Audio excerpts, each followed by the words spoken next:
Hello. Plants from the Jurassic period are the topic of this week's dinosaur discovery. I hope you will enjoy it. The Jurassic was an age of giants, but we typically focus on the gigantic meat-eaters and plant-eating dinosaurs that roam the supercontinent Pangaea. But how did these animals support themselves? What plants did they munch on? What foliage covered the landscapes? Did the Jurassic resemble modern ecosystems? How did it compare? Join us as we take a closer look at the plants and ecosystems of the Jurassic. Ferns were common ground plants during the Jurassic. Some species grew tree-like, while others were more shrub-sized or even smaller. Compared with today, the diversity of ferns has declined significantly. However, ferns still exist in most moist terrestrial habitats worldwide. Their ancestors first appeared over 300 million years ago. And by the time the Jurassic began, ferns were already well established. During the Jurassic, some ferns grew to be enormous. The tree fern, for example, could reach heights of over 26 feet. Its coarse woody trunk was topped by a crown of large fronds. Today, tree ferns are found in tropical and subtropical regions, but fossils tell us that during the Jurassic they grew much farther north. Another genus of giant tree fern, known as Temskia, grew over 40 feet tall. This would have made them among the tallest plants on the landscape. These giant ferns created a closed canopy over the forest floor, blocking much of the sunlight. As a result, only shade-tolerant plants such as mosses and small herbs could grow underneath. In contrast to the undergrowth, towering conifers dominated many Jurassic forests. Conifers are cone-bearing trees that include modern-day pines, spruces, firs and cedars. While these trees are a common feature of modern temperate and boreal forests, during the Jurassic, conifers were found almost everywhere.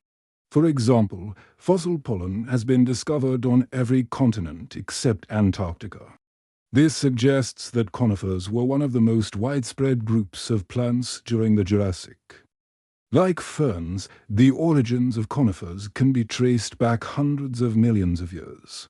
They were already present during the late Paleozoic era, although they appeared quite different from today's forms. During the Jurassic, conifers reached new heights, quite literally. Redwood trees are part of the conifer group. And during the Jurassic, these trees grew even taller than they do today. One species, known as Sequoiadendron giganteum, grew up to 330 feet tall. That's nearly twice the height of the world's tallest living redwood. The growth of these giant conifers may have been aided by the high levels of carbon dioxide in the atmosphere. High CO2 levels result in high levels of precipitation, which in turn leads to the development of taller plants. Additionally, the mild and relatively constant global temperatures during the Jurassic may have also contributed to the growth of these giant conifers. It is important to note that not all parts of the world were equally suited to growing tall trees. In areas where water was scarce, the growth of plants, including conifers, was limited. As a result, many desert-like environments remained unchanged throughout the Jurassic. Although conifers dominated Jurassic forests, other types of trees were also present. One such group was the ginkgo. The ginkgos are represented today by only one species, Ginkgo biloba, commonly known as the maidenhair tree. Despite their modern-day rarity, during the Jurassic, ginkgo trees were extremely widespread. Fossils have been found on every continent except Antarctica.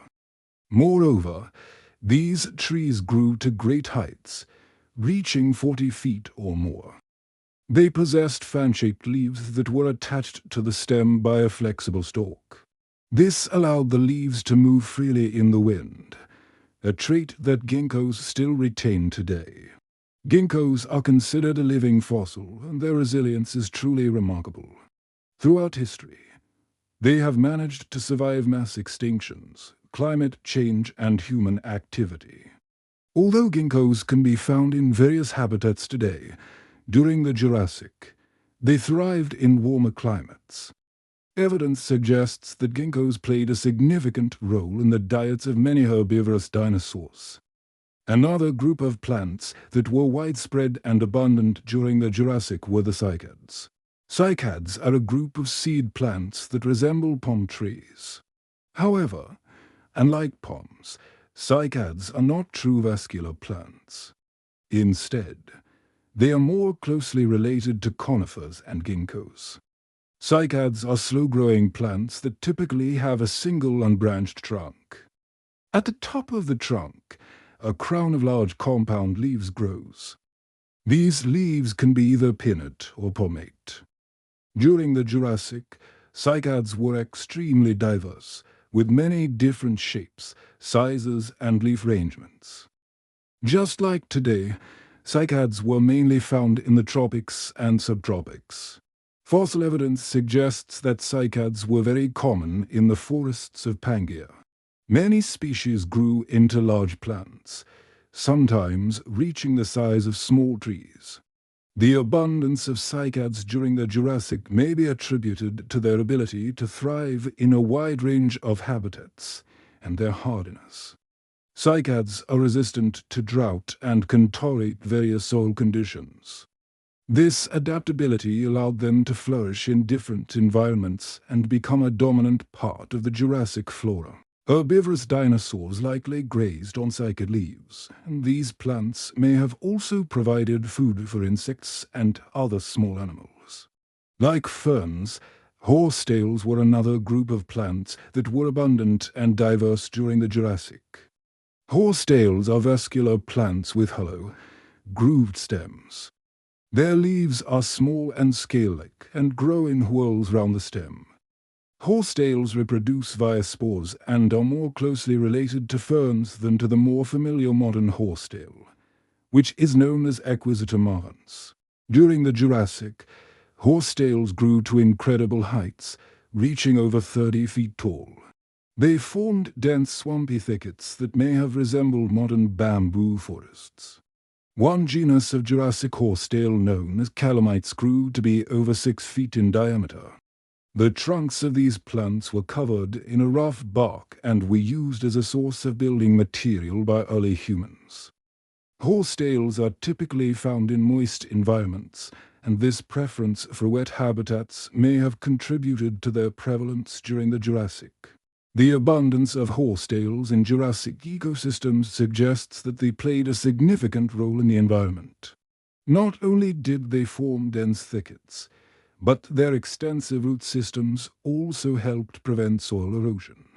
Additionally, horsetails likely provided food and habitat for various herbivores, insects, and other organisms. Finally, we must discuss the angiosperms or flowering plants. Did these plants exist during the Jurassic? The answer is no. The fossil record indicates that the first true angiosperms did not appear until the beginning of the Cretaceous, which followed the Jurassic. Before the evolution of angiosperms, gymnosperms such as conifers, cycads and ginkgos dominated terrestrial ecosystems. However, the emergence of angiosperms would have a profound impact on plant evolution and the environment as a whole. Angiosperms possess several key adaptations that contribute to their success. One of the most significant is the development of flowers, which are specialized structures for sexual reproduction. Flowers enhance pollination efficiency and often attract pollinators, such as insects and birds. Another crucial adaptation is the production of fruits. Fruits protect seeds and aid in their dispersal. This characteristic distinguishes angiosperms from gymnosperms, which typically have naked seeds. The appearance of angiosperms during the Cretaceous marked a turning point in plant evolution and profoundly affected terrestrial ecosystems. Their diverse reproductive strategies and ecological interactions with animals led to the rapid diversification of both plants and animals alike. Plant life during the Jurassic supported massive herbivorous dinosaurs such as Diplodocus and Stegosaurus. These dinosaurs consumed vast quantities of vegetation, and it's estimated that each sauropod could eat over 1 ton of plants per day. The abundance of plant life during the Jurassic was not limited to a single type of ecosystem. In fact, much of the world was covered in tropical forests. This is because the supercontinent Pangaea was surrounded by a vast ocean known as the Tethys Ocean. The warm ocean currents carried heat around the globe, resulting in a relatively consistent mild climate. This enabled tropical plants to grow in many parts of the world. The warmth and humidity also led to the formation of swamps, which became significant carbon sinks. As organic matter accumulated in these swamps, it transformed into coal. Over millions of years, these coal deposits eventually became the vast coal reserves that we know today. Outside of the forests and swamps, other plant communities flourished during the Jurassic. For example, on the margins of the supercontinent, where the climate was drier, a variety of shrubs and herbs grew. Along the coast, in the warm shallow seas, coral reefs expanded, creating vibrant underwater ecosystems. These reefs were home to a wide array of marine organisms, including corals, sponges, bryozoans, and mollusks. The Jurassic was indeed a remarkable period for plant life.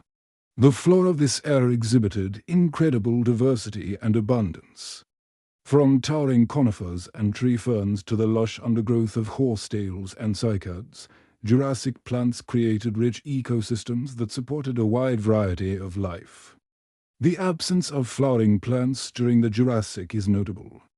It was only after their emergence in the Cretaceous that the Earth's flora underwent a significant transformation. Nevertheless, the Jurassic period left a lasting legacy on the planet, shaping the course of plant evolution and laying the foundation for the diverse plant life we see today. Next time I'll be taking a look at famous dinosaur movies that are set during the Jurassic period. So, if there are any inaccuracies you think I've missed or you have additional information you think I should include, then let me know in the comments below. All the references used are added in the description. If you enjoyed this video, please hit the like button. And don't forget to subscribe so you don't miss out on future content. On behalf of everyone who works on the series, thank you for your continued support, and I'll see you next time.